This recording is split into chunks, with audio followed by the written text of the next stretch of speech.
All right, Adam and I are back here to talk about the CSU game, and boy, the Buffs looked pretty good the other night against the Rams, 45-13. We're also going to talk a little bit more about Nebraska, and we'll get more into that later on this week, more of a game preview. But we'll transition a little bit today. But Adam, just your thoughts. We haven't done a video or anything since that CSU game, but your thoughts looking back at that game. Well, the big question is, we think Colorado State's pretty bad. How much of Colorado's performance was a result of just playing a really bad football team? It's hard to say, but I think you saw enough out of guys like Nate Landman and Laviska Shenault that you feel pretty confident, even in a Pac-12 football game, they're going to be able to translate that over. The lines, look dominant again. How much of that was CSU? And the good thing is we don't have to wait long. It's not. I'm glad that we have this Nebraska game in week 2 instead of New Hampshire, because we can really. This team gets a true test this weekend out in Lincoln. What about you? Yeah, without question, I agree with it. I'm glad this is week 2 and not week 3, because I'm curious to see guys like the offensive line that I thought played really well the other night. Guys on the defensive line. Mustafa Johnson had a really good game the other night. Israel Antoine made plays, and I was telling you before we started this, the guy that when I went back and watched it really jumped out at me was Javier Edwards. I was so impressed with him. Just comparing CSU last year to this year, he got blown up a lot in 2017 against the Rams. This game he dominated, and I tracked him for about 32 plays. Almost every single one of them, he's driving linemen back, taking on 2 blockers and driving them back. Not making a lot of plays, but that's not his job. But creating holes for guys to make plays. And Nate Landman was a beneficiary of a lot of what Javier Edwards did, and so were other guys. So I was really impressed with him. So I'm very curious to see guys like him this week against Nebraska. Yeah, to your point, Javier Edwards is never going to rack up 10 tackles in a game. But I think back to times last year when the inside linebackers looked bad, like Arizona State game, for instance. If you're not getting a body on those blockers up front, those linebackers are never going to look good. And I think that's the key for him. McIntyre said in the preseason, Javier was good last year and quick for about 2 plays. And then he was just not conditioned well. He played a lot of snaps in that first half on Saturday and didn't look like he was gassed. So it's definitely an encouraging sign. Yeah, and Mike's told us recently, that he feels like Javier is much lighter, obviously, but more powerful. I saw that the other night, and so that was encouraging. And again, I know it's against CSU. I know Jake Bennett last year, their center, was a all-conference type guy. He's gone. But Colby Meeks, their center this year, is our most experienced lineman. So it's not like he went against a freshman. He went against a senior and did a pretty good job. So I'm eager to see him this week.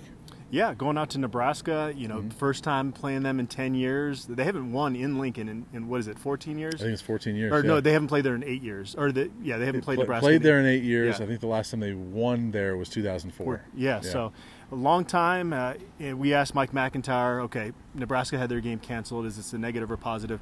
Credit to him, he wasn't sandbagging too much, because it would have been hard for him to say that it's a huge negative when just a few weeks ago he said that CSU had the advantage playing a game before them.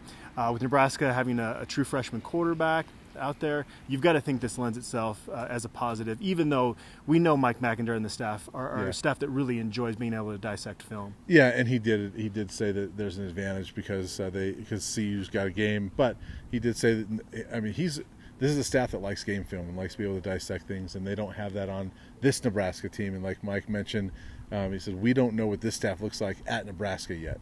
We can look at all their Central Florida film, but these are different guys. We don't know what they look like.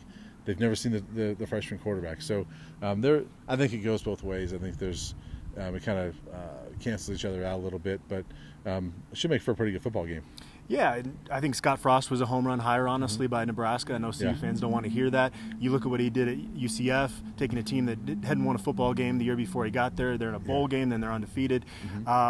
But Mike Riley, let's be honest, hadn't recruited all that great at Nebraska the last few years. I don't know what he inherited at UCF, how much of that was just him waving a magic wand, or what type of talent they had in the program. And that's the one negative for us from an analyst standpoint of not having that game against Akron to really kind of evaluate exactly what type of talent he inherited there. Yeah, and Akron is a team that they were in the MAC championship last year, so they're no pushover. So you can maybe look at it and say, well, Nebraska was going to be vanilla anyway, but I don't know if they could have been, because they're coming off a bad season. Akron's not a bad football team, so they might not have been able to be vanilla. So I think there's a disadvantage not being able to see that film, but like Mike said, there's an advantage being able to play a game too. This is my 16th year covering this program. I can't remember. I'm sure there was a point, but I can't remember the last time there was a fan base where the CU fans were as excited as they are about this game. It's kind of this pent-up excitement to go play them. Well, they haven't had much reason to be excited for the last decade or 12 years. But, yeah, I agree with you. I've been hearing about this game for about 3 years now. I think fans have been really excited about it. And, you know, we talked to Mike today about how much you kind of build it up with the players. And he said, well, I don't really have to. I sort of disagree with him a little bit in that there's no way that this team, the players on this Colorado team, have any understanding of, or grasp of what these fans feel for this Nebraska rivalry, because they just don't know it. And but it sounds like they're not really going to play it up too much. And, you know, I think guys like Shiverini and Hagan, you know, who are on the coaching staff and know this rivalry well, will ramp it up a little bit. I'm sure they're going to bring some guys in to talk, but there's no way these guys, you know, can understand it like the fans do.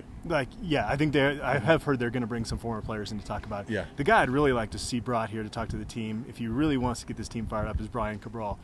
I remember a press conference when he was the interim head coach. There was a reporter for the Denver Post that showed up to the Tuesday press luncheon wearing a bright red shirt, and Cabral looked like he wanted to jump over the table and strangle him. That's how intense he was about the rivalry. And I know Brian's around town. That would be a great guy to bring in. Brian and Matt McChesney. Matt McChesney. I don't think anybody has more hatred for CU than Matt McChesney. For Nebraska. I'm sorry. I don't think anybody from CU has more hatred for Nebraska than Matt McChesney. Maybe Brian Cabral would be there as well. So we'll be back later on this week to talk more and really preview that game, get more into the nuts and bolts of that game, and give our predictions.